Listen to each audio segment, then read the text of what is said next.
Hello again. So in review, we've talked a lot about phonological awareness and how it's a big umbrella that covers having awareness of sound properties of words. So this includes rhyming, alliteration. It involves a skill of manipulating sounds within words and sounds that are syllables, onset and rhymes, and individual phonemes. Now, you may not know what a phoneme is. That's okay. I'm going to talk about that.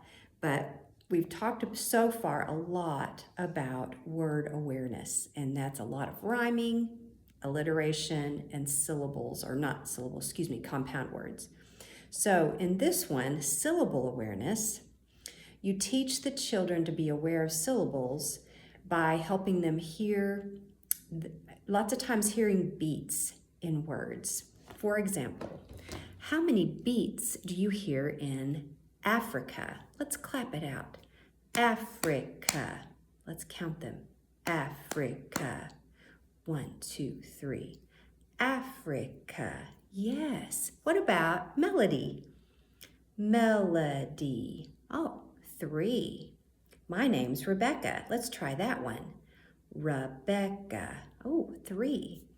And you can do it with all the children's names. It's very fun to clap them out or jump while you're saying their names, like maybe Mary. 2. Benjamin. 3. So that's a great way to do it, and it brings their name into it. So practicing that for several days or weeks, hearing the syllables in a word, helps them segment syllables and know what that is. So syllable awareness is the second one. And then onset and rhyme, we've talked about some. The onset is the beginning sound in the word, and the rhyme is the ending sound in the word. So not just the ending letter, but the ending sound. So for example, and we're talking about one syllable words here. For example, the word ball. I hear and I hear all.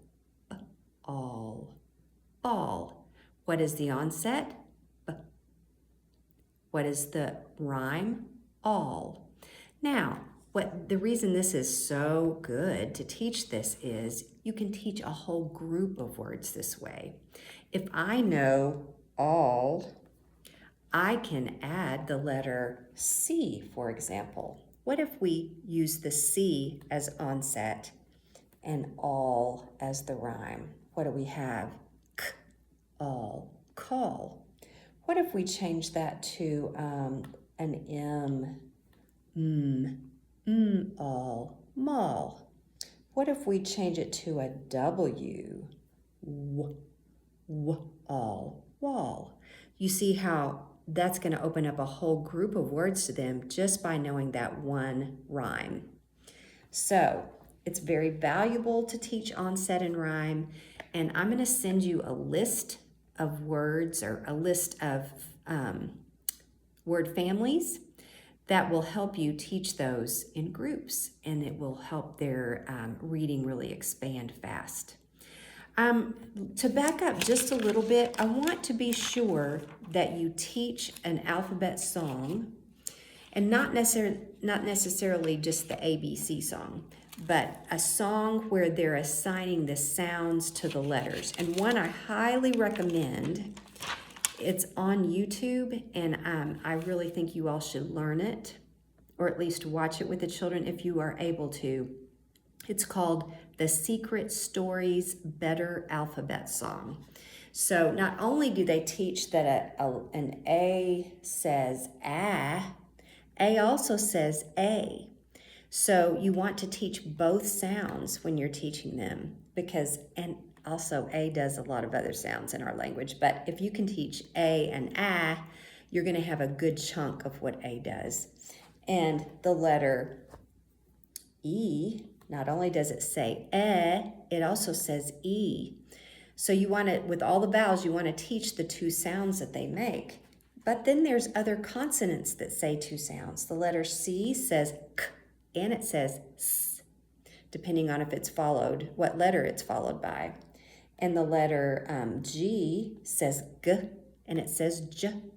So this song really helps them learn all the sounds that the letters make. So I highly recommend that. I'll be back later.